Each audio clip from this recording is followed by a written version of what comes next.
nkeji iri kpọmkwem ka o ji gafee elekere abụọ ebe abụla mgbasa ozi ma bụrụkwa nke gị Omega 101.7 FM nke dị n'Umuchu ala nsọ ebe anyị na-awụli elu dịka ụmụ ele ka ime n'ehihie a.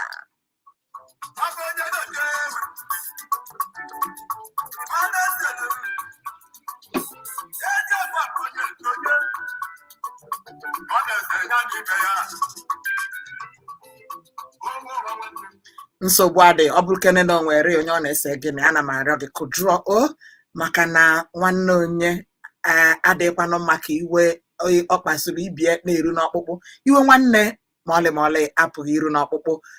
Otu a ka m si anabata gị na nnọkọ nke mụ na gị na ehihie tata. Cheta na agwara gị na ọ bụ ụbọchị Tuesday abalị 23 n'ọnwa Ọgọst afọ abụ nke 2022 ma bụrụkwa ụbọchị a na-azụ ahịa afọ n'ala Igbo niile. Abụ nwannnukwu chi ịrọtalụ nwanne gị anyị ka kpọbara ha ndị nnukwu mmadụ n'ọnụ oji obi aṅụrị m ọgọ nke izi n'ụlọ mgbasa ozi a onye ahụ ichiri echichi oji asụsụ Igbo eme ọjị nke izi n'ala Igbo niile amapụmo n'ihi na oge adị ya ebe nọ ugbu a bụ na afụ udo nke Ezinifite maka na a na-esikene n'ụlọ mara mma pụọ n'ama aga m esi na afụ udo nke Ezinifite banye ahụ udo na nka ka o si ada nsi ebe ahụ ma agba afi ahụ agụlụ nsite na nke agụlụ pụta ewe m gabazienụ ma nne obi ma ọba ma ọzọ bụla na-akpọ Ụmụdịọka ọgbọji ndị awa na izu ọgụ unu bi ufuma uruala osi na ụmụakụ emperor na isi ochi awa nke dị n'oru mba ahụ eke emeyo amụzara agwa ya bụ agwa na-azụkwa ahịa afọ.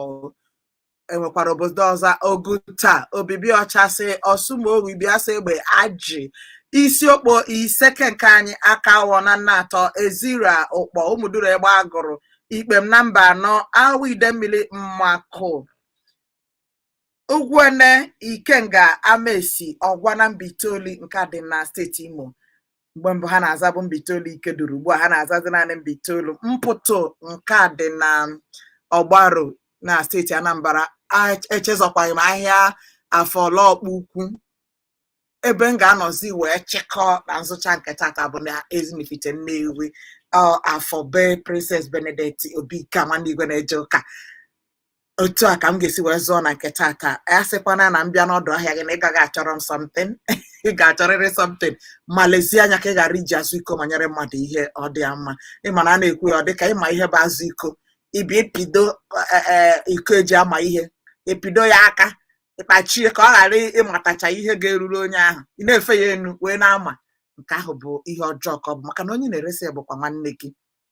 Ọ ya ka anyị ji na-ajụ obodo onye na onye na-ese. Anyị kenere anya Echechukwu Dozie ya na ndị otu egwu ya kpọrọ C Monarch International Dance Band. Ọha na-enye anyị obi ụtọ ọ bụ onye na onye na-ese. Mgbe ọ ga-eji nkeji 15 gafee elekere abụọ aga m agwụcha n'oge isi akụkọ dị n'akwụkwọ akụkọ ala anyị mana gaa n'iru ọkwa Facebook ka ịpịa Omega 101.7 FM ị ga-ahụ otu ị ga-esi wee tụtụ nke gị pịa ebe ahụ edere live ị ga-ahụ m live. Nwannukwu na-asị gị jisi ike ọ ga-adị mma nọgidesi ike n'ụlọ mgbasa ozi a n'ihi na anyị chi obi ụtọ gị n'aka.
ọkọ dị ihe emebiwo mana ele ihe anyị ga-eme anyị ga na-ehikwana ya nụ akwụkwọ nsọ si na ọ bụrụ na ntọala na-amanya ya ole ihe onye ezi ome ga-eme ọ dịghị ọzọ ị ga-eme na-abụghị na-agwa Chineke okwu na-ekpe ekpere na-ekpesi ike nke jiri n'ise kpọmkwem nke ji gafee elekere abụọ ka anyị malite otu a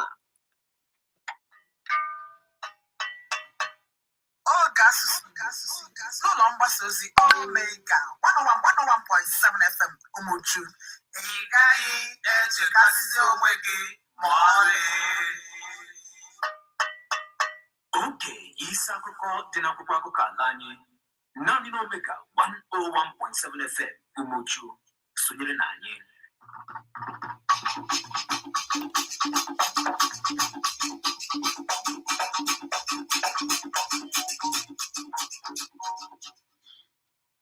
anyị abatala kpọmkwem cheta na gwara gị gaa n'iru akwa Facebook ịpịa Omega 101.7 FM nke ụtụtụ nke gị mgbe na-adịghị anya aga m adọbakwara gị ya na Facebook nke ọzọ ya apart from nke ị na-ahụ m anya na ya live aga m adọbara gị ya na nke ọzọ ebe ị ga-atụtụ ụtụ nke gị o nwee naanị obere ndidi abụ m nwannukwu chi rotal anyị apalie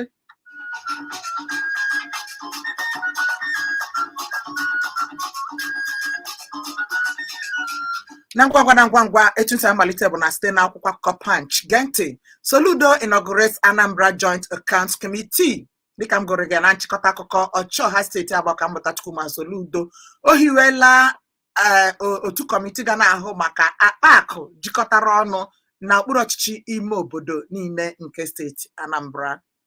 Illegal bunkering, Rivers vows to prosecute rep member. Nke a na-akọwa na o nwere otu onye nnọchite anya na steeti Rivers a na-enyo na oso na ndị ahụ na-etinye aka n'isi n'ụzọ mkpukewe na-amị mmanụ ala anyị ewekwuo sị na ọchịchị steeti ahụ aṅụọla iyi na a ga-akpụpụrịrị nwa amadi a ụlọikpe. FRSC vows to prosecute underage drivers.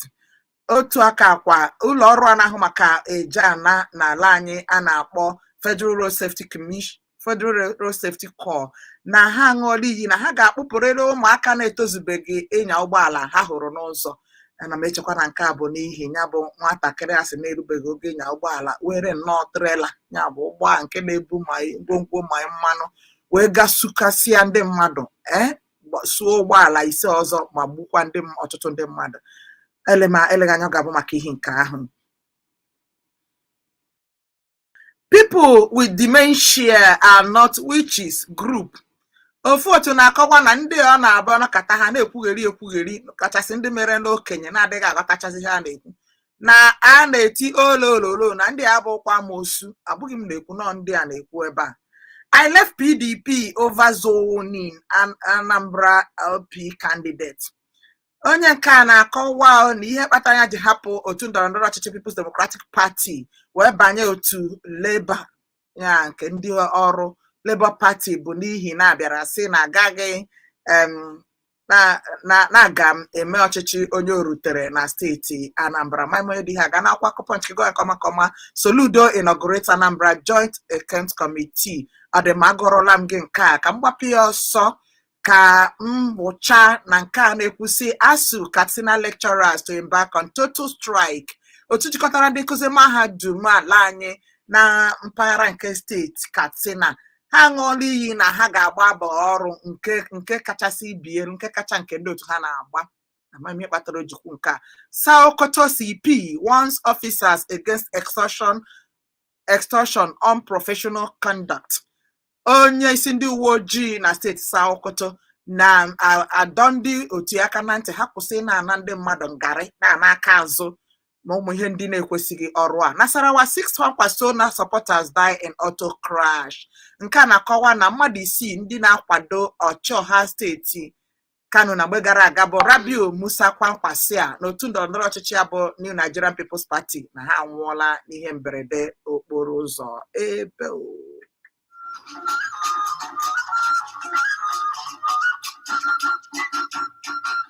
DR Congo records new Ebola case. Ịmana anyị mere nke a n'ihe mmemme ka obodo dị mma n'uhuruchi ụnyaa.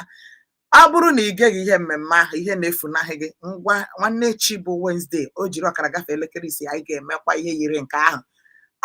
Ya ka a na-akọwa ebe a na obodo Democratic Republic of Congo na ha enwetakwala otu onye bukwa ọrịa Ebola. Ịma na Ebola ahụ bụ ọrịa na-abụ nọkata okwu kapụta ka onye ọbụla kpachara anya ya ka eji ekwu nke a. US government visits NCDC over global health security.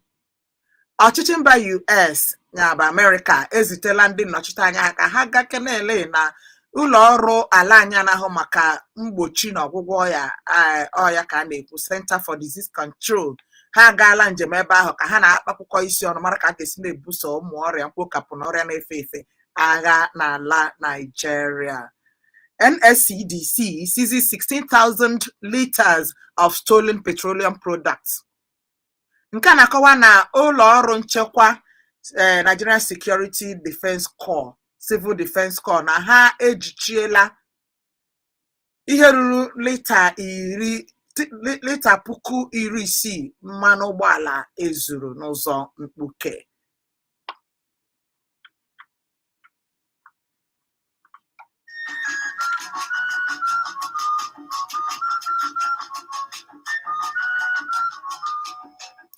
Genti, Professor's son, others nabbed for stealing Hilux engine.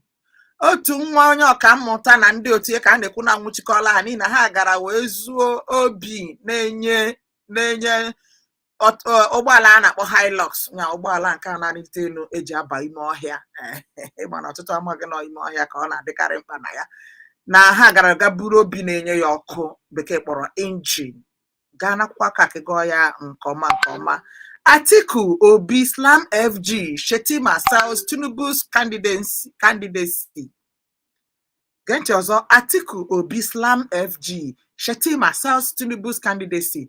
Nke a na-akọwa na onye ahụ chọrọ iji ọkọlọtọ otu ndọrọndọrọ ọchịchị People's Democratic Party Atiku Abubakar wee zọọkwa onye isi ala na onye nke chọrọ iji nke ndị Labour Party bụ Maazị Peter Obi na ha akatọọla akparamagwa ọchịchị etiti. Ebe onye ahụ bụ onye osote Tinubu nke ga-eji ọkọlọtọ APC were zọọkwa bụ Shetima ka a na-ekwuzi na ọ dịkwa ka ọ na-eme ya obi abụọ na ọ dị ka ọ chọrọ ịbụ odibo ka nna ya ukwu. Gakene n'akwụkwọ akụkọ a ka ị gụọ ihe ndị a niile nke ọma. Tension mounts in Ondo communities over traditional festival.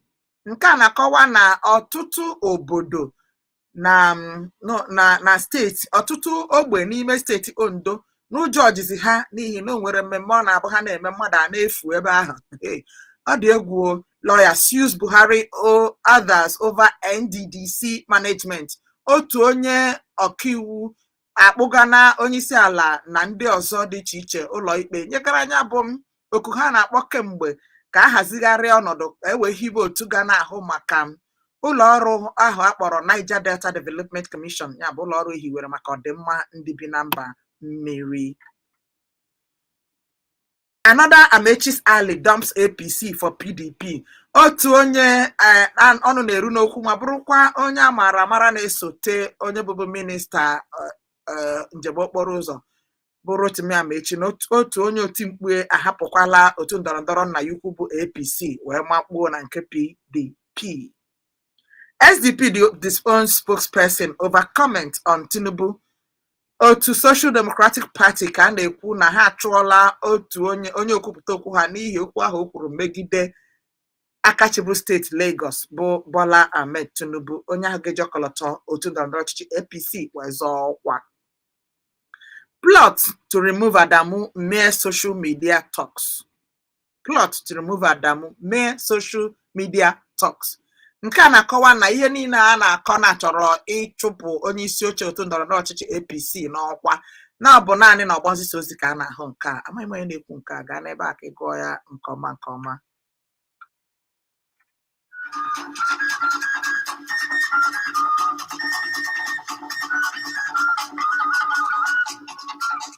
Workers fake deaths to get pension benefits. Nke a na-akọwa na ndị ọrụ na-aga nnọọ mara ma kwuo na mmadụ nwụrụ na onye nke ha anwụọla ka ha wee nweta ya bụ ego iti aka n'obi ndị ụlọ ọrụ na-ahụ maka ndị larara ezumike nka na-akwụ ndị mmadụ nke a jọgburu onwe ya ka eki ga-eji si na gakwuo na ma ọ ma gị ma ọ dadị gị na ọnwụọla ka ndị pensions commission wee kwụọ gị ụgwọ n'orie. Chineke bara ihe ọjọọ mba.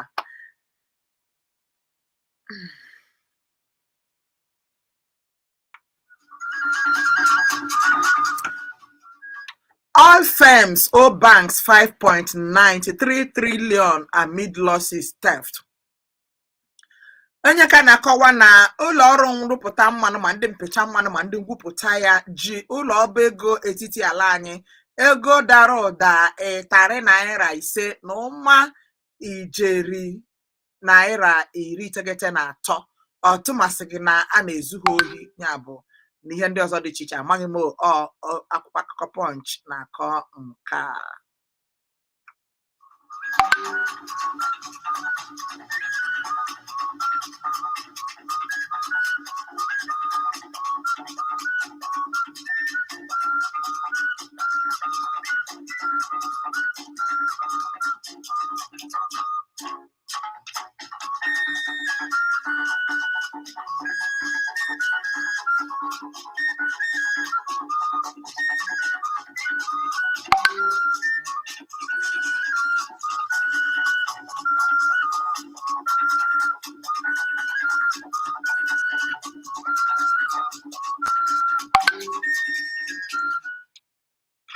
Etu aka m si ya n'akwụkwọ akụkọ Punch dịka m gwụchara na n'akwụkwọ akụkọ Vanguard nkeji 26 ka o ji gafee elekere 2.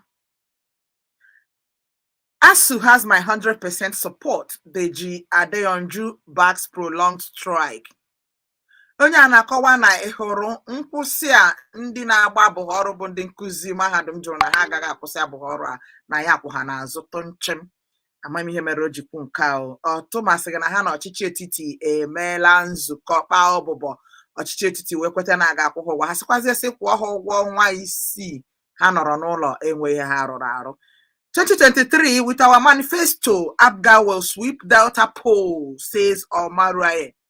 Otu onye ọnụ na-eru n'okwu ndọrọ ndọrọ ọchịchị nke okpuru ọkọlọtọ All Progressive Grand Alliance na steeti Delta na-akọwa na ịhụrụ afọ na-abịa abịa na ọ bụ otu ndọrọ ndọrọ ọchịchị APGA ga-ekpochakọ nnọọ ntuliaka ga-eme na steeti Delta. It's democracy. Showore fingers obedient over attacks on presidential candidates, others. Onye ahụ nweburu mmasị ịzọkwa onye isi ala n'afọ 3 gara aga bụ Omoyele Showore ma bụrụkwa onye nwe akwụkwọ akụkọ Sahara Reporters na-akọwa na ọ na-agwazi ndị ahụ na-adọnyere Maazị Peter Obi ukwu na-akpọ onwe ha obedience na ha were na ya nwayọọ na ihe a bụkwa n'ọchịchị onye kwuo uche ka a na-eme. Ihe o jikwu nke a dịka akwụkwọ akụkọ na-akọwa bụ otu ndị ahụ si akparị ndị ọzọ nwekwara mmasị ịzọkwa onye isi ala n'afọ na-abịa abịa.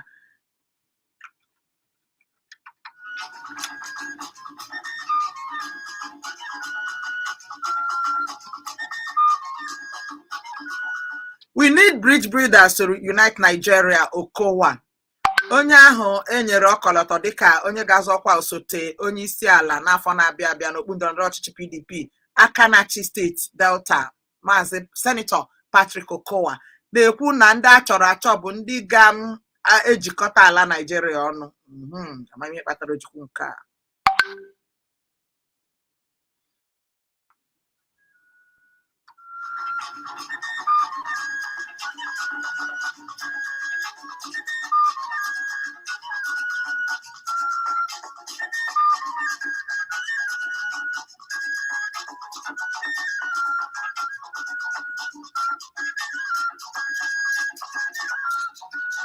Knife welding butcher attacks Lagos task force personnel.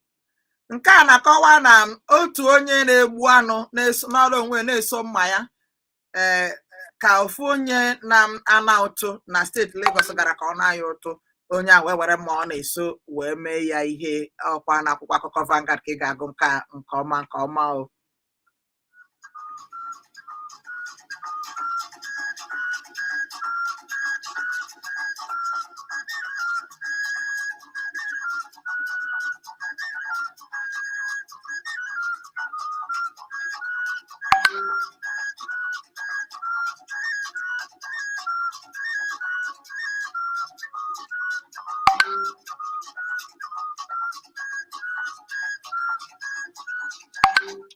adịmma dịka Deji Adeyonju na-ekwu na ya dọnyere ndị asụ okwu na anya bụ abụghị ọrụ ha ka na-agba na ihe onye ka na-ekwu ebe a stalemate over unearned salaries. CSOs vow to mobilize against ASUU. Ndị a bụ otu jikọtara ndị na-akpọ ganigani ma ndị nwaanyị nyocha ọchịchị na-akpọ onwe ha civil society organizations aṅụọla iyi na ha ga-achịkọta onwe ha ma megide otu jikọtara ndị nkụzi mahadum n'ihi na n'uche nke ha na-agbapụ akụpụzi akụpụ n'ihe ekwesịrị ime n'akwụkwọ akụkọ Vanguard ka nke a si apụta. APC not ready to win elections in Rivers, Amechi's Alley. Ọ dị mgbe onye a sitere n'otu ndọrọndọrọ ọchịchị APC wee pụọ banye nke PDP na-ekwu si na otu ndọrọndọrọ ọchịchị ya na ha kwadobere inweta mmeri na steeti Rivers. Edo begins evacuation rehabilitation of beggars others. A na-akọwa na abịazịa na steeti Edo dịka ọdụ ugbu a na ha amalite na nnọọ ka ha na akpọpụsị ndị a na-anọchi ebe niile ndị arịrịọ juru okporo ụzọ ma kpọga ha ebe a ga-ele ha anya nke ọma nke ọma. Nke a dị mma nke ukwuu.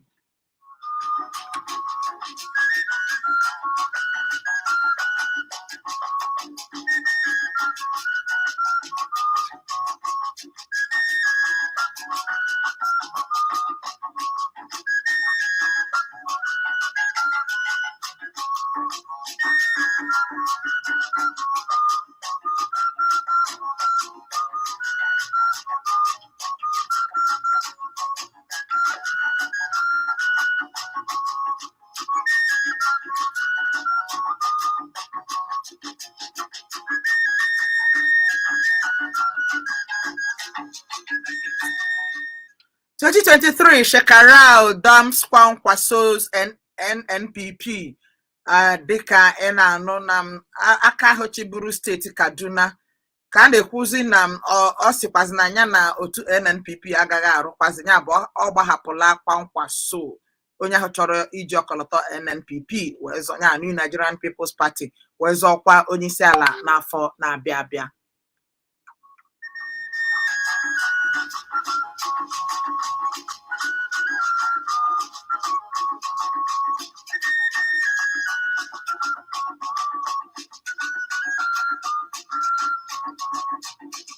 Ka ngụkene otu a sitere na steeti Enugu, 2 imprisoned over alleged cultism, armed robbery in Enugu. Mmadụ abụọ ka nọzi nnọọ na njichi ndị uwe ojii ugbu a n'ihi na ahụtara ha dịka ndị na-eme ihe otu nzuzo nakwa ụmụ ihe ndị ọzọ itere ihe dịka iji egbe wee zu. Ọ dịka m ga-esi otu a wee pịachikọkene dịka m si hụ ya n'akwụkwọ akụkọ Vanguard n'ihi na ihe ọ fọrọ ọ dị mma. Nke ikpeazụ tutu mpụọ n'akwụkwọ akụkọ Vanguard nke a na-ekwusi obedience are everywhere, they have ideas, vision. Fani Kayode confesses. Onye abụbụ minista na-ahụ maka njem ụgbọelu ala anyị bụ Femi Fani Kayode ọ na-emezi nkwupụta na-asị na ndị niile a na-akwado Maazị Peter Obi na ha jụrụ ebe niile. Ọ bụghị naanị na ha jụrụ ebe niile kama na ha ụbụrụ ha kpakọsịrị ọnụ. Amaghị ihe mere o jikwu nke otu a ka m si ahapụzie n'akwụkwọ akụkọ Vanguard dịka ọ fọdụrụ nkeji 26 ka ọ kụọ elekere 3.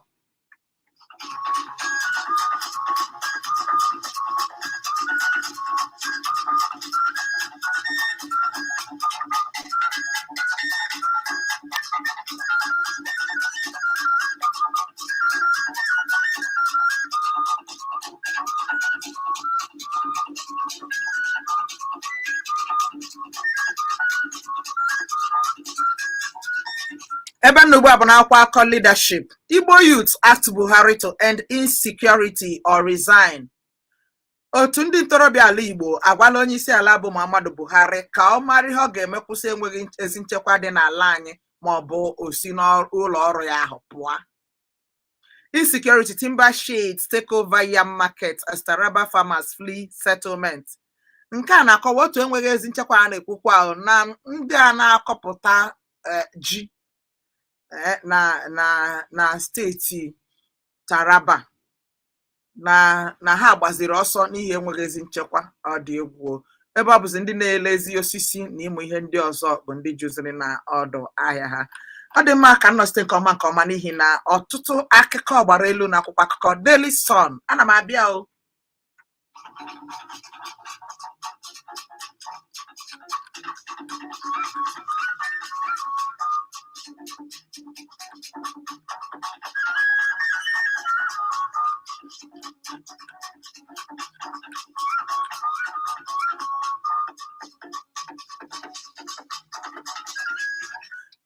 Dịka m gwara gị n'akwụkwọ akụkọ Daily Sun ka nọ ugbu a, ana m agbapụ ya ọsọ.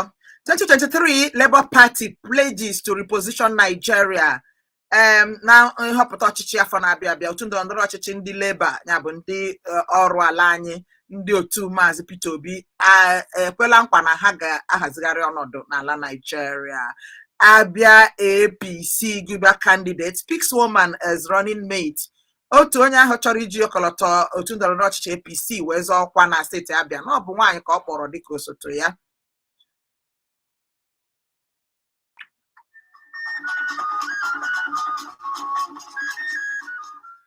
(2023) Peter Obi threat to PDP, not APC. Eluaka Delta APC chieftain.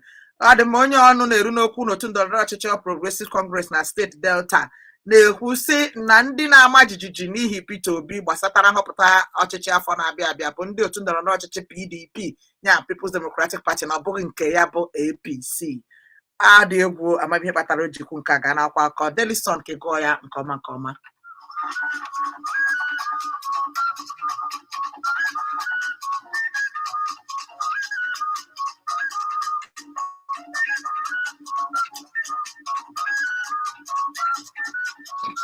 Confusion, shock over INEC manual result coalition notice. Ndị mmadụ, ihe a gbagwojuziri ndị mmadụ anya dịka ụlọ ọrụ na-ahazi ntuli aka n'ala anyị bụ Independent National Electoral Commission na-ekwu sị ịhụrụ mpụtara ntuli aka ga-eme n'afọ na-abịa abịa, odide ka ha ya na-edie na ọ bụghị mmadụ isi n'ọgbọ ikuku na-ama ihe atụtara. Ọ dị egwu. Akwụkwọ akụkọ Daily Sun na-ekwu maka nke a.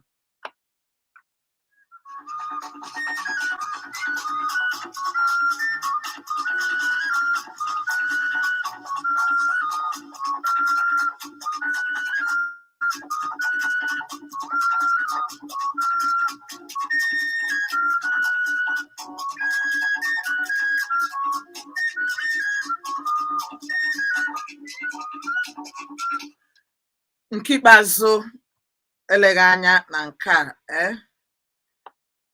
ọ dị mma. Pipeline Security IYC canvasses support for Tompolo.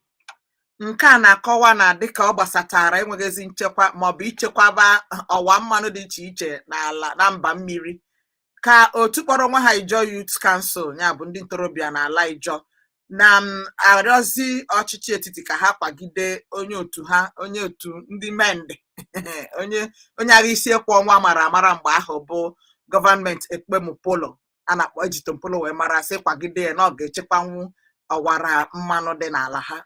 Maka gịnị ka ọ gaghị eji mee nke a?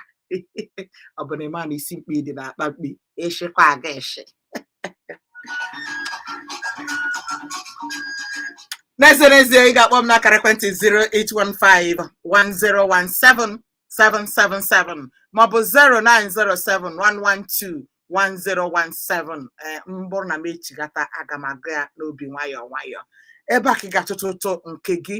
Anyị na-aga n'ihu, o nwekwazie akụkọ ọdịaṅa anyị ga na-emekwa ka ị mara ya, ma gekene ntị n'ọkwa.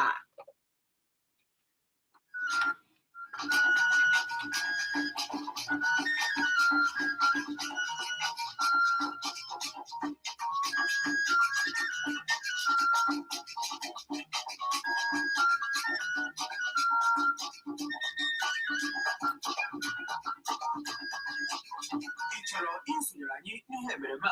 Ndị a bụkwa iwu ndị ga-agbaso. Nke mbụ, kpọọ anyị n'akara ekwentị ndị a 08151017777 maọbụ 09071121017. Nke abụọ, ị ga-agwa anyị aha gị, ebe isi akpọ nakwazi isi akụkọ ị ga-achọ itinye ọnụ na ya, ma gị cheta na ọ bụ naanị otu nkeji ka ị nwere iji tụtụ ụtụ nke gị. Nke atọ, biko akpịrịkwana maọbụ kwutọọ onye ọbụla nke na-ege ntị maọbụ onye ọbụla kpọrọ ọnụ n'ihe emereme a. Oge isi akụkọ dị n'akwụkwọ akụkọ ala anyị naanị n'ome ka 101.7 FM Umuchu, ohere ọma nakwa ọchịchị onye kwuo uche ya.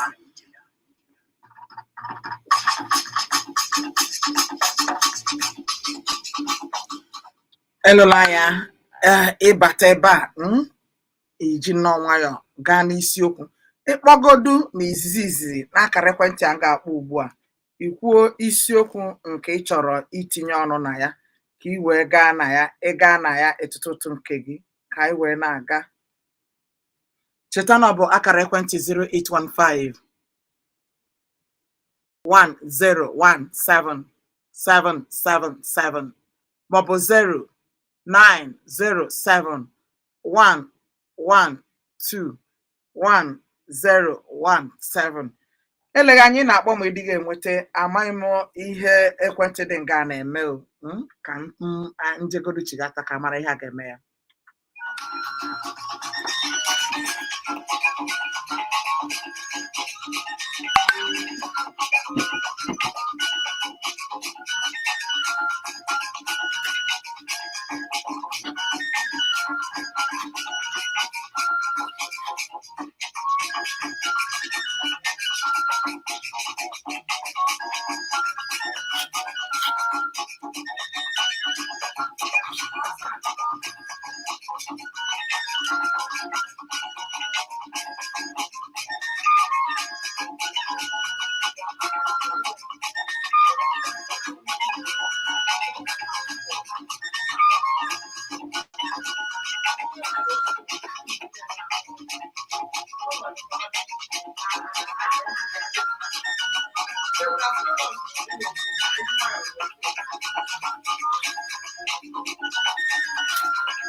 chere dede na ihe ha na-ekwu ị na-anụ ọnụ m ha sị ihe ha na-ekwu otu ahụ na-ekwu si na ọchịchị etiti ha ekwetana na ha ga-akwụ ndị asụ ụgwọ mana ndị asụ si na ya akwụzi ha ụgwọ ọnwa isii ya ha nọ n'ụlọ ha alụ ha ọlụ ọ nke na-esezi okwu ugbu a ịghọta gị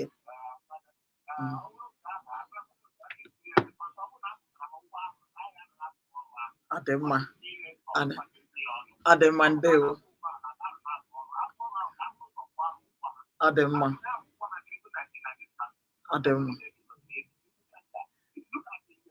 o zuola o ị na-eche ikwu nke gị na nke onye ọzọ na-asị ya n'ozuona ọka kabakwa ihe ike na-aba biko ka anyị mara na ị ga-ebute nwa ọbụgodo oku abụọ n'ihi na o nwere ohi maka n'ihu anyị nwere nga mere na anyị ebuchaghị oku otu anyị si chọọ ibu onye nọ ebe a ehihie ọma aha gị na-ebe isi akpọ m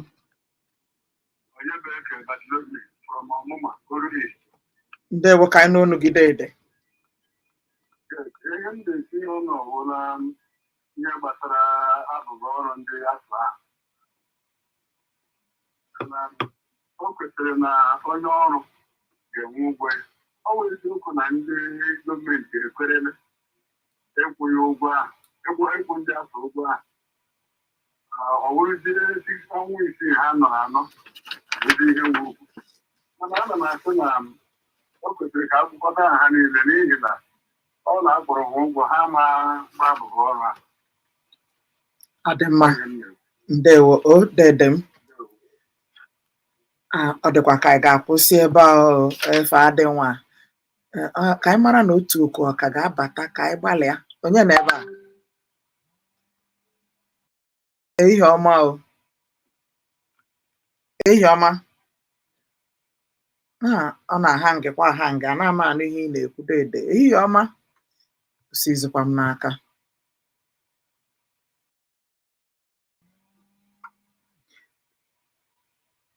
onye nọ ebe a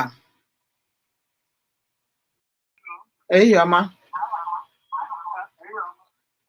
ka n'onu gị o ya ma anụ aha gị na-ebe isi akpọ dede ana m anụ onu gị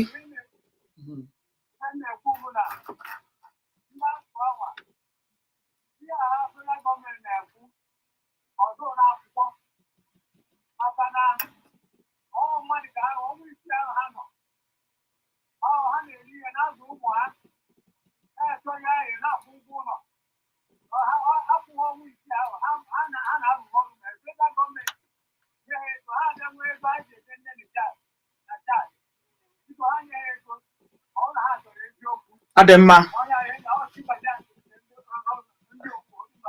ndewo o timba ndewo ndị owu n'ebe ka m chịkọtara ya cheta na ana m agwa gị site na mgbe ruo na mgbe gị jiri nwayọọ n'elu ụwa niile gaghị aka Chineke mara mmadụ okereke abụ m nwa nnukwu chi rọtal mgbe na-adịghị anya anyị ga-aba ọdụ ahịa anyị si n'ọdụ ahịa pụta anyị abaa na-agba nke abụọ ya mere ọ bụrụ na izitere m ozi ngalala ka m ịnọrọkwa maka na nchịkọta na-agba nke abụọ aga m agụ ozi amarala m na osi gị n'aka kama na ọ bụ otu ihe si wee daa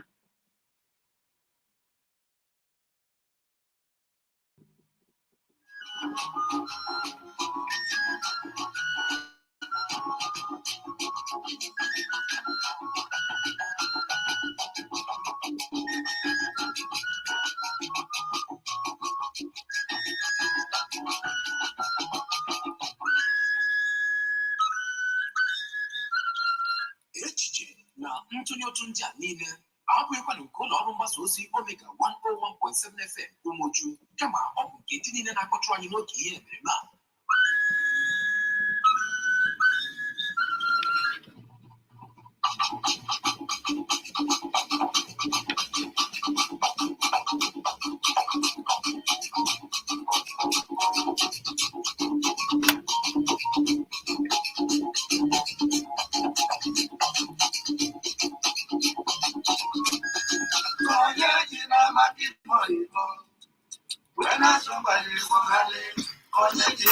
Igbo Igbo, when I saw my Igbo, onye chọrọ isi Igbo sụrụ Igbo, onye chọrọ iso Igbo sụwaga, asụrụ Igbo sụrụ Igbo, ọ bụrụ gịrị Igbo. Ọ na-abụ okenye nwụ n'ọkwacha akpịrị ndị mmụọ ege ntị maka na ike dị na-awaja mere na anaghị ahapụ isi aka wee na-agba oriọm n'ihi na onye hapụ ihe o ji achọ mma n'eziokwu nwa ya arụọla o dịka na ndị Igbo kwenyere na nwata churi ya ajọ mma onye kpọba ya ọkpọkọrọ agbata obi ewere wee kpọntuo maka icheta na akwa eme ihe o jiri bụrụ akwọ ụmụ nwaanyị ewere akwụ wee kechie nkụ maka na mgbada dara ibe abụrụgoro dinta ịmanụ na onye atụrụ inu wee kọwara ya inu ahụ nwanne ego ejiri rụọ n'onye ahụ ọ lụkwara n'iyi ọ bụ nke mere ị ga-eji wee sonyere anyị n'oge ilu Igbo n'ụlọ mgbasa ozi omega 1F1.7 eme maka na ọ na-abụ ajụwa ajụjụ a na ajụ onye ewi ilu Igbo bụ oge ndị okenye isi awọ ala Igbo ndị nwere ihe nke ọma na-eji atụ okwu n'ibe n'ibe bụrụkwazịa oge nwata tọọ ntị n'ala ọnụrụ ugori danda ọ bụghị naanị nke a ọ bụ mgbe ndị bụ eze ụmụafọ Igbo na-eji asụsụ Igbo yele enye wee kapịa okwu ọnụ ọ bụghịkwa ndị ngili Igbo ya mere sonyere nwanne nke gị Chibuike Ọhajurume Maazị Igbo kwa ngwụcha izuụka ọbụla bụ Satọde ma ọ kụọ elekere 3 nke ehihie ruo elekere 4 n'oge ilu Igbo ilu Igbo n'ụlọ mgbasa ozi omega 1F1.7 eme maka ndị agbachiri ike n'okwu asụsụ Igbo ga-adị ndị Igbo ga-adị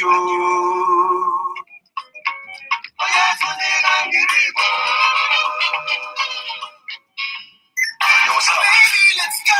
If you want to be a part of any of our conversations, you can join us on all our social media platforms. On Facebook, we are at Omega 101.7 FM. On Instagram, we are at Omega 101.7 FM. Omega 101.7 FM, bringing information to your doorstep. Happy birthday, that is all I can say. I wish you many happy returns. Orejiela ụlọ mgbasa ozi Omega 101.7 FM na-ewetara gị ihe mmemme a pụrụ iche mgbe ị ga-eji wee cheta ndị nke gị hụrụ n'anya ndị na-eme ncheta ọmụmụ ha happy birthday dịka anyị si kpọọ ya mmemme nke ọ ga-abụ ịkpọ n'akara ekwentị iwee sie n'anya ozi anyị agazie ha birthday shout out n'ụlọ mgbasa ozi a nke bụ ụlọ mgbasa ozi ma bụrụkwa nke gị kpọọ n'akara ekwentị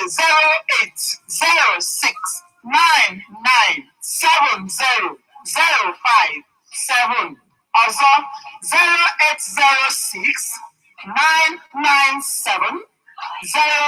08069970057 ilekwa ha na nke a ihe ọbụla ị gwara anyị ga na-emere gị birthday shout out aṅụrị ncheta ọmụmụ nke gị na ndị nke hụrụ n'anya n'ụlọ mgbasa ozi Omega 101.7 FM ebe a bụ ụlọ mgbasa ozi ma bụrụkwa nke gị.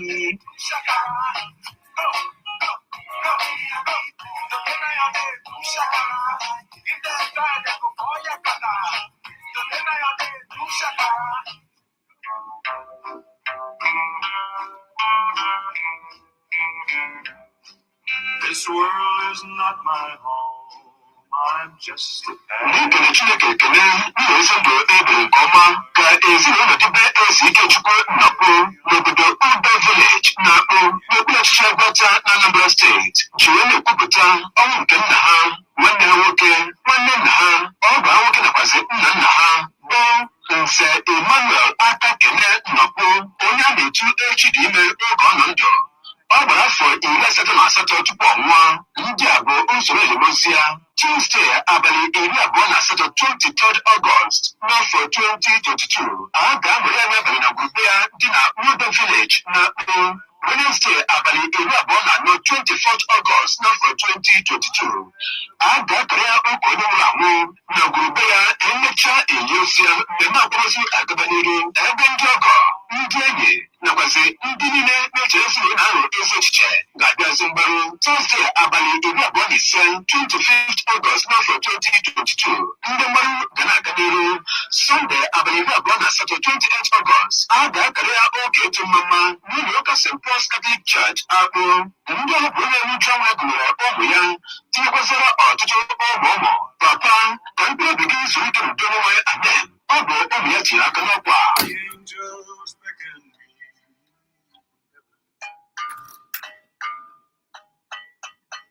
Geenụ ntị maka ịjụ ọbara mgbali elu, ahụ mgbakasị nakwa ikujike obi.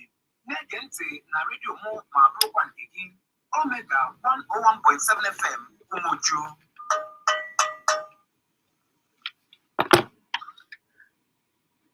Dị mma, ebe abụla mgbasa ozi m na-abụrụkwa nke gị. Dịka ị maara na m elekere 3 agwara m gị ejila ya wee tie epele ma ọlị ma ọlị. Nkeji abụọ naanị ka o ji gafee elekere 3 ngwa hụnata isi ka gwa Chineke okwu. Ọ bụrụ na ị ma na ọnọdụ ịnọ na ya n'ala Naịjirịa n'ụbọchị ndị adịghị gị obi mma, ugbu a ka ị ga-etikọ obi n'igwe. Onye ezi ihe niile si n'aka ya abịa, onye kere eke ma ọ dị ihe nke kere ya. Aha ya bụ Oma mma zuru arụ, odogwu anya zuru arụ, obi n'igwe ma anya ya zuru ụwa niile. Onye si ka ihe dị ihe wee dị, ọ sịkwanị na ọ gaghị eme, ọ dịghị ihe ga-eme. Rịọ ya ka ọ gbatanyere ala Igbo aka. Were ezinụlọ gị, ihe omume gị, gị onwe gị tinye n'aka Chineke dị ndụ, onye okwu ya bụ na amen. Dịka ị mere nke ahụ, nwekwa na okwukwe na ọ ga-aza, n'ihi na ọ sị na ọ bụrụ na anyị nwa bụ ndị akpọrọ n'aha ya, na anyị ewetu onwe anyị n'ala ma mee ka mmehie dị anya n'ebe anyị nọ, na anyị rịọ na ọ ga-esi n'ebe obibi dị nsọ nụrụ ma mee ka ala anyị nwee udo. Ka Chineke nụrụ arịrịọ anyị, kakwa anyị ruo ya ntị. Abụ m Nwannnukwu Chi Ịrọtalụ, onye nke gị na mgbe o ji abụ.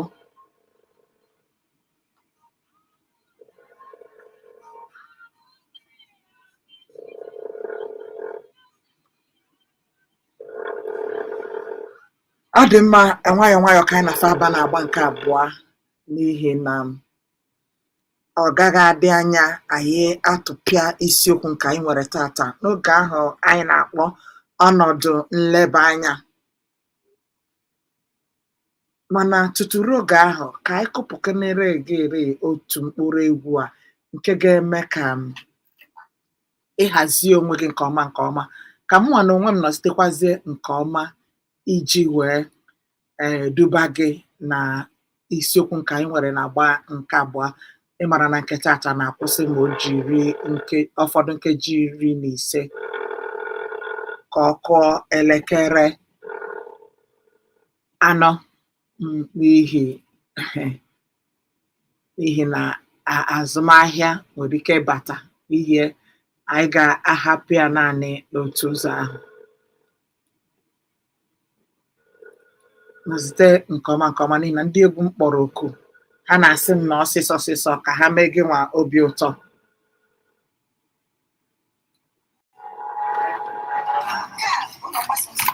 Omega 101.7 FM Umuju, ụlọ mgbasa ozi ma bụrụkwa nke anyị si ebe.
Hello.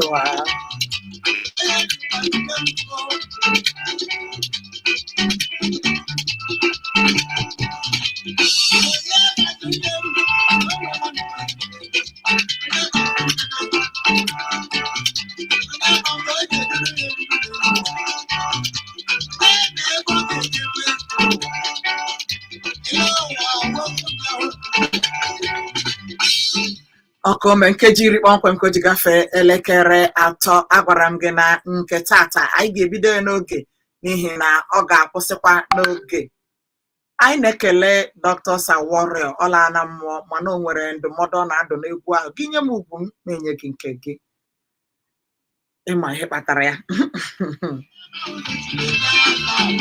Ọ ya ọ dịghị onye ọbụla rabara be ya ghara ịma ụzọ. Ihe ọ na-akọwa bụ na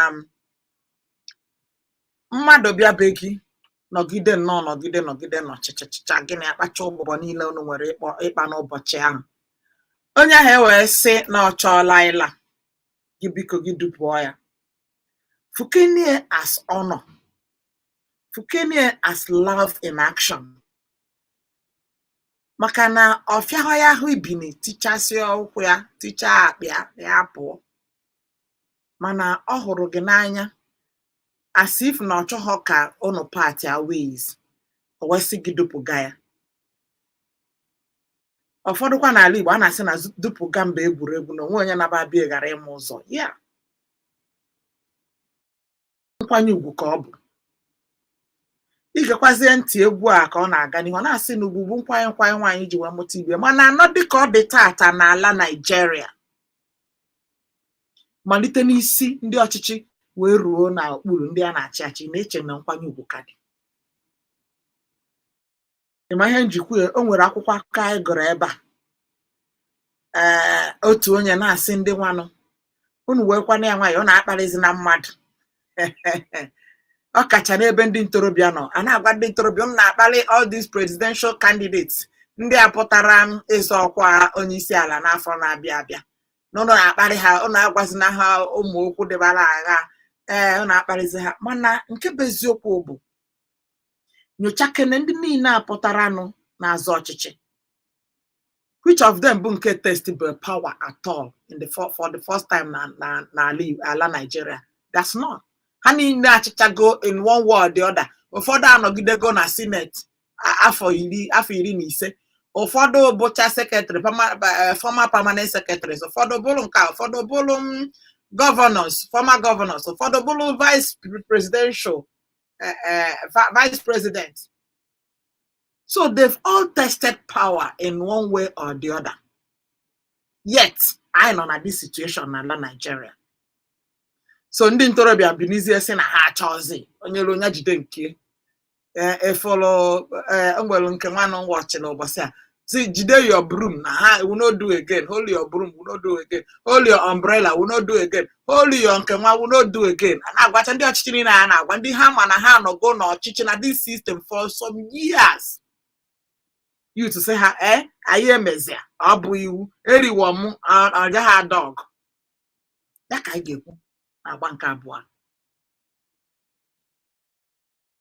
anyị ga-emebe anya kọma maka nnọọ onye kwanyere onwe ya ugwu akwanyere ya ugwu gị nye m ugwu m enye gị nke m ana m echigata o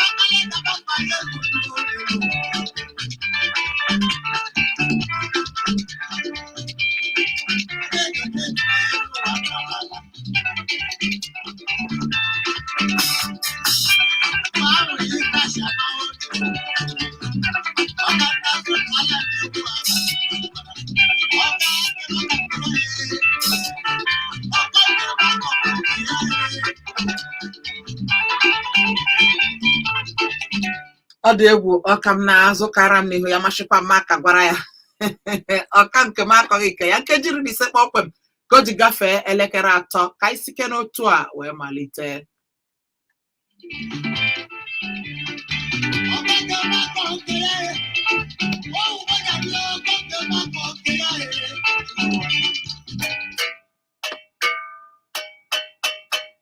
Oge asụsụ Igbo n'ụlọ mgbasa ozi Omega 101.7 FM Umuchu. Ị gaghị echekasịzi onwe gị ma ọlị.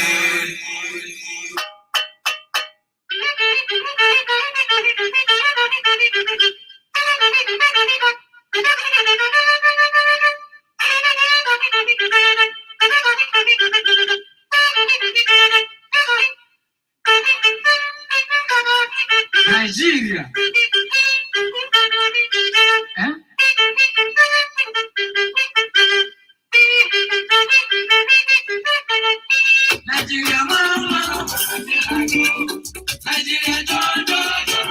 Ọkome ọma mma ọ mara mila gị ọjọọ njọ jọrọ mila gị anyị agbapụ ya ọsọ abụ nwa nnukwu chi rotal enwe m na-anabata gị na-agba nke abụọ ya oge ahụ anyị kpọrọ ọnọdụ nleba anya igbe ihe anyị ga-ekwu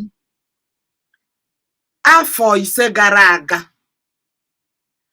ka mụ na gị nọ n'ala Nigeria nke a bụ nke anyị ala anyị a sị na anyị ncha niile bụ ofu n'ime ya akụkọ wee gbasaa onye ọbụla na-eti ihe ka ọ pụrụ ime n'obodo ala Nigeria. Gịnị ka a na-akọ maka ya? Na agwọ jeluje n'ego agwọ ego ahụ o nụrụ abụkwa ihe dịka lese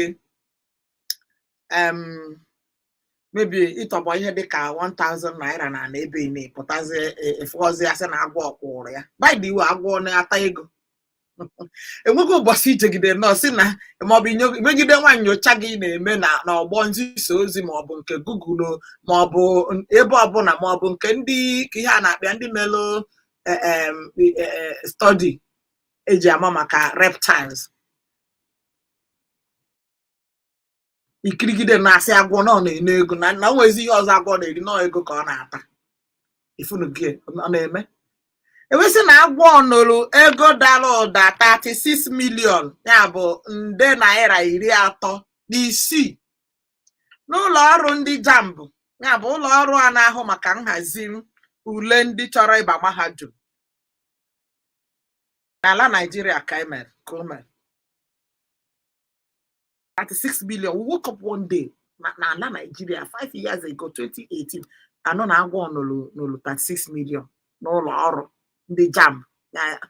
Ego nwa gị tụta ọ ya eji nne wee ba university na agwọ jem n'oyi ebe a ka aga ọ dịgidekwa afọ 3 ya gafee ọhịọkwa na Monkey enwe jelu n'ebe edobere ego ndị nnọchiteanya na steeti Nasarawa. Na Monkey jere ebe ahụ wee kpụrụ ego dị nde naira 70. Nke izizi agwọ ọtalụ nke dị nde naira 36. Egebe ha ntị geche enweghị ihe mere ndị na-alụ ebe ahụ. Ewe ha ihe Monkey coat debe ya nye ya aka nye ya ụkwụ nye ya ụbụrụ nye ya igodo kii o jiri gbapụ ebe edobelu 70 million naira ndị steeti Nasarawa ya ejirite uru dị n'ọchịchị ọhakarasị. Ewesị na Monkey ji eje buru dị ego ebe ahụ. Chineke nke a gaa mana nke nyeziri m ezigbote nsogbu nji si na ya ekwu ihe ekwu ebe a bụ n'ọnwa gara aga ihe emechabeghị izu ụka 5 anyị mụ na gị tetekwara ụla n'ala Nigeria wee nụọ na akịka jere taa akwụkwọ ebe dekọsịrị ego lulu ijeri naira 17 17 billion ndị na-ama amụma nchekwa onye a na-akpọ insurance n'aha bekee n'ụlọ ọrụ ha ka akịka ji eje taa 17 billion. Yes, ijeri naira 17 asị nke a gafee na nde nọ ijeri nya ọ graduate maka ndị eni nke ebe agwọ jere no 36 million. Anyị ga-egegede ntị gecha afọ ka asịsị na onye ahụ na owetakwa na anya bụ agwọ na omechaziri kpọọ dị ego maọbụ na onye na-azụ agwọ ahụ akpọgara ụlọ ikpe ma ọ na-ewetara agwọ ahụ kpọọ ya ọkụ na agwọ na mmadụ ahụ ebi. Enweghị onye nọrọ akụkọ nke ahụ. Monkey wee kwado nke wee je wee no double almost double ihe agwọ no 70 million. Monkey buru nke pụọ akịka nọ n'ana welu mee nzukọ n'ọnwa gara aga wee jezie wee taa nke dị 17 billion ya bụ triple nke agwọ na Monkey talụ. Ya ka anyị ekwu ị na-eche na ndị a na-agwa ya eziokwu? Ndị ụlọ ọrụ JAMB Benue a makurudi ebe agwọ kpere ego. Ndị nke Nasarawa ndị ọgbakọ omeiwu na Nasarawa steeti maka Shehu Sani na-anọchite anya Kaduna onye nwa bụ onye gbara ama ahụ mgbe ahụ maka 70 million. Then akịka nke akwazi akịka sokwaziri nnọọ n'uju wee je taa anya bụ akwụkwọ ego dara ụda 17 billion. Ị na-eche na ụlọ ọrụ ndị a niile ebe a niile a na-akọ ihe a na eziokwu ka ha kwuru? Nke ịbụọ, kedu ihe ị na-eche mere ego ahụ gị nwa bụ nwa afọ Nigeria ka nna ajụ? Do you think they are being sincere? Nke atọ, ka anyị ga-esi mee ka ndị ọchịchị na-achị anyị na-adị accountable to the taxpayers money maka na ego ụtụ isi mụ na gị ka ndị a na-akọrọ anyị akụkọ ya ihe. How do we make them accountable to the taxpayers money? Abụghị iwu na anyị ejebe Aso Rock. Yes, no ma nke nọ n'akụkụ gị onye na-achị gị n'okirikiri ebe ị nọ maka ofu ụgbọ bụ ihe niile a na-akọ maka ya. Corruption in high places. Ofu ụgbọ bie mmadụ adịghị corrupt na low place ọ ya dịnwu corrupt na high place. Asụkatari bekee asịtị ihe obere Igbo asụkatakwana Igbo sịtị ihe obere bekee ka ndị digital age jet age humans ka ha na-flow.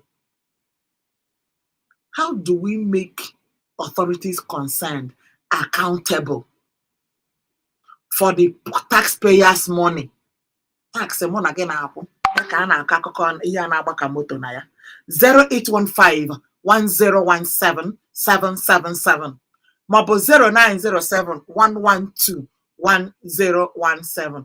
Ọ dị mma dịka ọ dị ugbu ọkwanụ so otu na-alụ ọrụ ka m ga-akpọ ugbu a n'asụsụ Igbo nyanwa na-alụ ọrụ. Gee ntị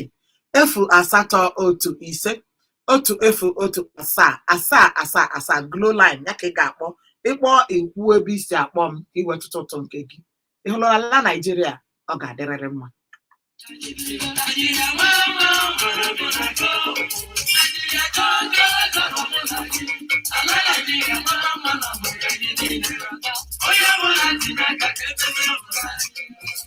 Onye na ebe a ehihie ọma. Ehihie ọma. Nwanne nwoke Charles Obiọha esi m ụmụ eke nọ n'Owere Nkwọ ọjị paasị ka ha na-agwa anyị ọwachi ihe a na-ahụbeghị mbụ. Ele nke wụ na agwụ ya lụrụ ego ma nke ushi ego oshi ele windo ha enweghị protectors akwana dọka oshi ya ka ọwụnụ adịka ebe ha mere ihe a ọwụ ụlọ aja anyị aghọtabeghị ọwachi ka ha na-atụ anyị akwa ịhụrụ ka esi eyuzu ego ahụ nọ ọkwa otu esi kpata ego ka esi eyuzie gịla nna na a na-akwụ ụgwọ ọnwa na-agụ ego ya agụ ịgaruo n'ahịa kwa ị na-ekwu ọnụ ahịa ma gị na-azụ ahịa ọkwa ị na-ekwe ya ọnụ ọkpakpụrụ otu esi kwụọ gị ụgwọ ọ bụrụ na ịzụ ya ezu ọ bụ ịgaruo ebe a na-agba fuel ga-eso wee wa fuel ị gaghị ajụ ihe a na-enye fuel. Chief Charles ịma na otu nkeji ka anyị na-enye onye ọbụla kwuo otu anyị ga-esi mee ka anyị wee na-anapụta ha ihe anyị ka anyị revolution ọkwa ịnụrụ ka onye na-achị Sri Lanka gbara ọsọ mmadụ chụrụ ya awụ ha gbara si na Naịjirịa ọ revolution onye ọbụla kwuru ihe na steeti ọbụla jụọ ajụjụ ma ajụkọtara ndị na-achị achị ga-agbapụchi ihe mere nụ onye ọbụla dochie ha n'ọbọ were wepụta ya were chụọ ha. Ọ dị mma. O nwere egwu nọ na South Africa. Thank you and God bless you. Chief Charles ịma na ọ sụrụ revolution n'asụsụ bekee enwe m na-achọ ka m ọ kọwara ihe ọ pụtara n'Igbo ya sị m revolution ele ihe ọ pụtara n'Igbo deede. Revolution ọwụ ịpụta jụọ ajụjụ otu esi achị gị ọ ịpụta jụọ ajụjụ. Ọ dị mma. Ọ dị mma. Ndewo Chief Charles Obiọha gịnwa bụ onye mepere anyị ọgbọ na nke tata 08151017777 onye nọ ebe a.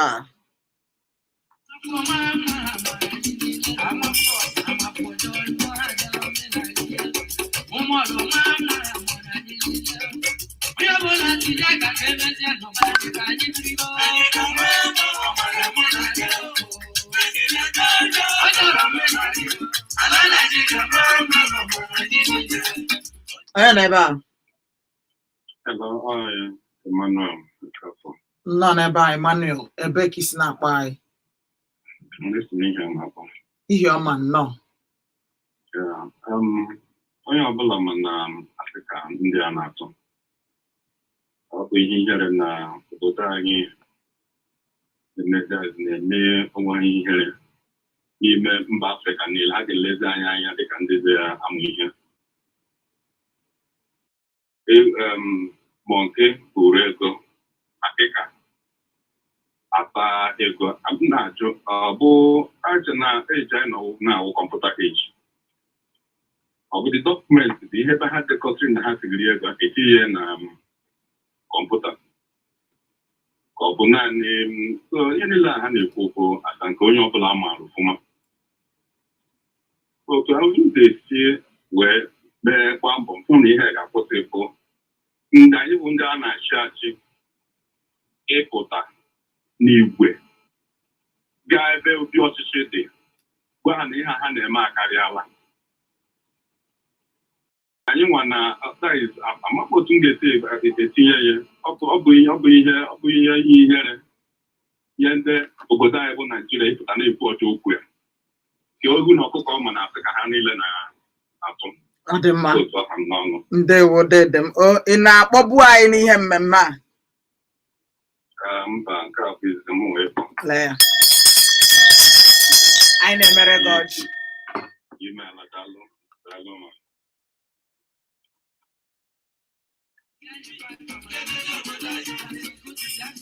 08151017777 onye n'ebe a. Ehi ọma aha gị nọ n'ebe a. Ndewo. Ahụ mepụta esi m awado obosi were agba m. Omepụta ndewo. Ihe gbasara akụkọ a ndị a na-akọ ọgwụ. Akụkọ ha mụ ma na-akọ. Were abụdata na dọkụmentị ha ji dee ego ka mbụ zụtara. Ego siri na bankị, ha mandata na a na-agbaja mbụ, a na-agba ya ọnlaịn, a na-akwụnye ego na bankị. Bee ka mgbe ahụ asị na mgba agwọ lụrụ ego ahụ ejidere agwọ ha ga-agbawa ya afọ mata ya ata. Ọha mmụrụ ya nna ndị ka kwuru wee abụ zuu onye ka ha na-ekwu n'obodo anyị na ọba abụ zuu eziokwu. Maka ọ bụ na ọ bụghị ya nwa ha ma na-ekwu okwu ha na-ekwu etu na-asịghị mmụọ nke kpọrọ ego ọ dị mma ihe anyị chọrọ bụ ka ịgwa anyị otu anyị ga-esi mee ka ego anyị ka a na-eme ọ na-adị ka ndị ọchịchị anyị na-adị accountable na ọchịchị ha.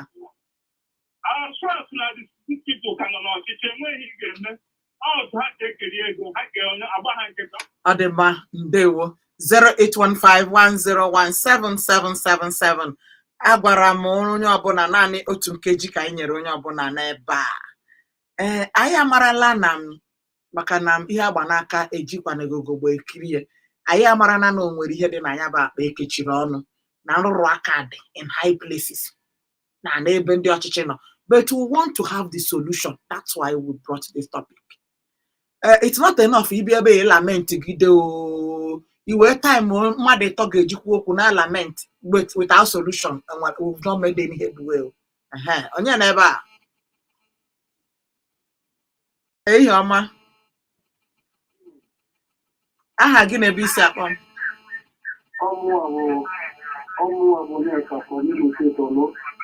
Ọkara ka o ji gafee elekere 3 ka anyị n'onu gị onye ka.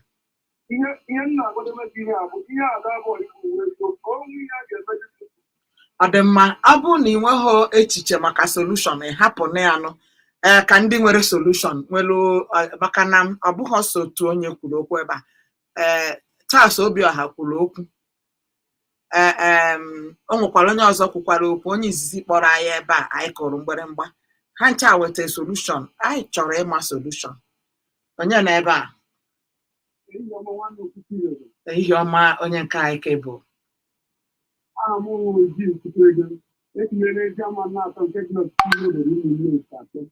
ndewo. Ihe ndị a niile ha na-akọta okwu ego agwọ amụtara m agwọ ekwu yoro ego atụmadụ bụ akịka atụmadụ maka akịka enweghị ike ịta mmadụ na ọta aka anyị na-ala agba nwa nke a bụ na ikwuola na ha adịghị agwa anyị eziokwu ọkwa ya ya first question ịza dị ngwa gwazie anyị. O nwere ndị tinyere ndị akpọ ọchịchị ha were iwu Naijiria kpee ha ikpe ya wuru ise nkwụtugbu ka a ga-akwụghachikwugbu ha maka 7 bilion na 60 bilion awụghị obere ego adị milion awụghị obere ego. Iwu Naijiria kpee ha ikpe ya bụrụ ọnwụ kwugbu ekwugbuo ha ya bụrụ ọmgbọgbụ ka a ga-akpọgbu ya ịgbọgbụ ịtụpụta arụ ofisi a nwere ike iji echichi Chineke wee rụọ ọrụ nna amị gọzikwazi ya gị ụdị ihe a ka anyị chọrọ ebe a maka na ịbịa na-achị ịchị na-agụrụ mbụ unomede n'ihe due we need solution maka ndị a niile fụrụ ejenti ha na-anụ ha na-ege ntị ndị otu mkpu ha na-anụcha ihe a na-ekwu onye na ebe a ehi ọma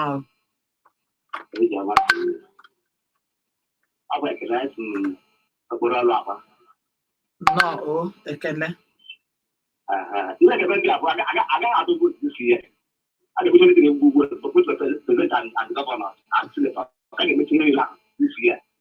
ọ dị mma ndewo dede uche onye adịghị njọ adị mma ndewo ehe ihe a ka m chọọ onye bi okwu ka o si dị a n'uchie onye nke a sitere m okporo ọ sị na anyị eme ntuli aka n'afọ a mana ọkwa na ebe a ka anyị ga-esi wee nwee solution maka na iwu bụ na ịpụta ma ịpụtaghị ha ga-asịrịrị na onwe onye meriri na ntuli aka whether you voted or not they must declare one person winner ọka gị mma otu ahụ ka m mara onye n'ebe a ehihie ọma nnọọ n'ebe a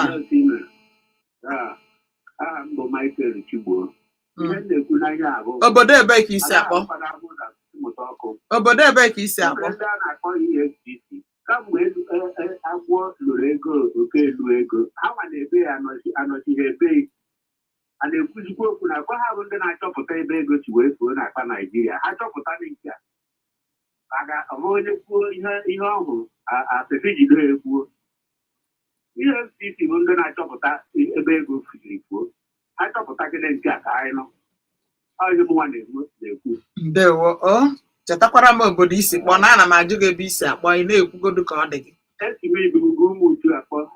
ndewo dede m ibubu ọ sị na enwere ndị na-ahụ maka ndị na-ebuso mpụ na nrụrụ aka ego ala anyị agha ejiri Economic and Financial Crimes Commission wee mara ha rụke n'ọrụ ha onye na ebe a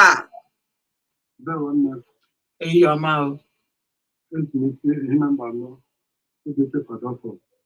ndewo Adolphus ihe nnekwu nke mụwa bụ banye maka mọnchi na dịka na ọgbọrọ ego mgbe Buhari batara ọchịchị ọ sị ya ga-achụ mpụ ọsọ sekchọ ma ndị FCC n'elu mala bụ ihe ndị a dịra ahụ ndị Igbo bụ ndị na-enweta 1 naira ma 2 naira ma onye sekere ha trapụta ego ha ga-eme na ka ekwu aimeghara n'ọkọ ha oke ihe gbasara atụ ma muju ma abuju karim ma mutu dole ma bobedo n'isa nwafọ bara n'ọtụtụ gbasa ihe gbasara ego aka ha wụrụ ihe checheche bikos ka ha ga-akwu kwasị so ihe m na-ekwu ka m agịrị bụ ọchịchị Buhari na gọọmenti ya bụ ihe a mechara akọrọ ha aka ọkwa ndị Igbo chiri ya Okechukwu a nketara na Okechukwu nyere n'anya ebe chiri ejisi Okechukwu ahịa ngwa chịkọta ka anyị nabata onye ọzọ ihe m na-ekwu nke m abụghịrị bụ na-agbasa ọchịchị Buhari 08151017777 maọbụ 09071121017 onye na-ebe a ehi ọma ọ dịkwa ka netwọk ọ na-atọ gị aka onye na-ebe a Emmanuel ị ga-akpọchigha anyị adịghị anụ ihe ị na-ekwu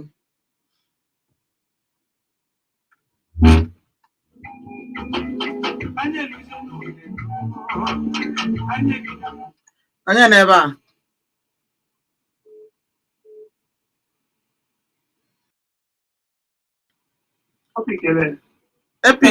Epic eleme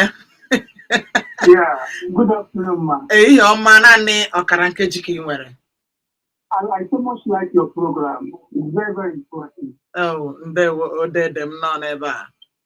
Yes, I'm going to do about ways of resolution. on how to battle this financial crime. Yeah, financial crime. This is a if you do not fight for hunger, if you do not fight against hunger and do not create jobs, definitely people, you know that people will go out to look for jobs. People will go out to seek away one way or another to see that they sustain. Adịmmadụ ngwa na agwara gị na ọkara nkweji ka ị nwere anyị bekee gị na-ama anya igwe okwu m ebe a ọ bụ ịbụghị onye Igbo dede kwuo solushọn nke gị naanị adịmma ngwadewo ọ sị ha nye nri nye ọrụ agbara m ya naanị ọkara nkeji ka o nwere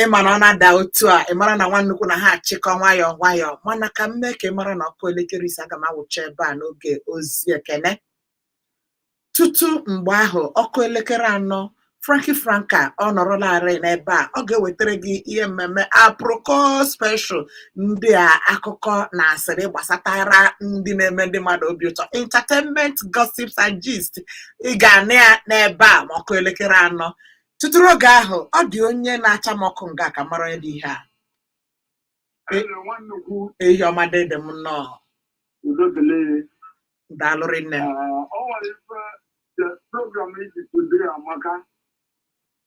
and certain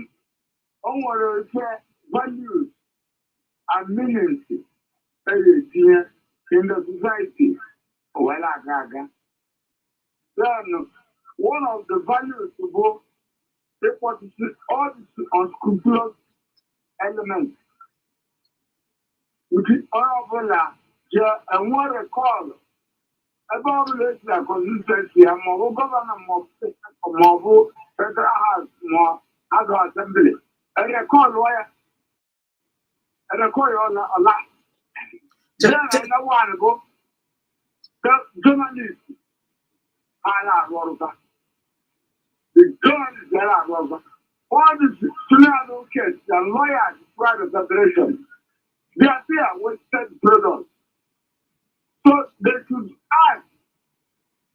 And what they call, only for recall.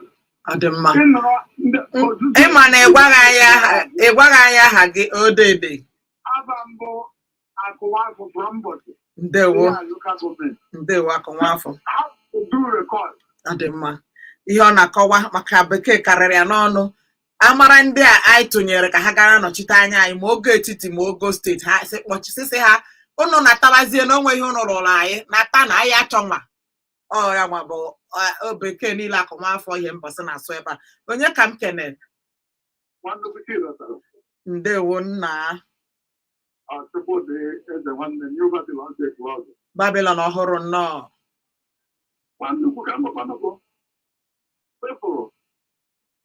onye ọjọọ ndị ọjọọ na ndị ọjọọ na-alụkọkọ n'ọrụ ọnụ ihe a ga-emere ihe a bụ rụọ nke iwu ga-ebido ọrụ n'obodo a ma ndị nnukwu ma ndị obere iwu a ga-arụ ọrụ n'obodo a gacha maka ọ bụrụ na obere onye na-abụ ọ nọrọ ogbu ebubo a kwuo na ibe na-etu a mere ma ife ọzọ ndị EFCC ga-agapụta ya chọta ya adị mma ngwanụ gwazi ya ihe a ga-eme oge adị ngwa n'Babylon ihe a ga-eme ga-ekwu anyị ga-agba mbọ anyị na-atụ vootu anyị chọbata ezigbo mmadụ maka gịnị Proverbs 14:34 si na ezi omume na-ebuli mba mana ajọ omume na-akwatu obodo dịka ọ na-akwatu Naijiria ekelekwe m Babylon ga-ekwu ọ ga-ekwu uche ya Babylon ọhụụ ndewo n'ihi na ikwuru uche gị Uchenye adị ya njọ n'ebe a ka nna chịkọta ya na nke tata dịka m gwara gị ọkụ elekere ise ị ga n'onu m ebe a ọkụ elekere asatọ aga m ewetara gị akụkọ ụwa tutu ruo oge ahụ ana m arịọ ka Chineke chebe gị gọzie gị bụrụ ire ka ọ mụkwasị gị si n'ebe obi dị nsọ mere gị amara kasị ebe obi ebe ọbụla ị na-eru uju nke kachasị nke tụọ egwu ya wee kachasị na nzuzo ka o wedịrị gị mana ndụ a na ndụ gaji bịa niile amara Chineke ka na-abara m ụba aha m bụ Nwannukwu Chi Rotal Ojobi aṅụrị m ọgọ nke izi n'ụlọ mgbasa ozi Omega onye ahụ ichiri echichi Ojasu Igbo ma ọjị n'ala Igbo niile chere m elekere ise ana m abịa o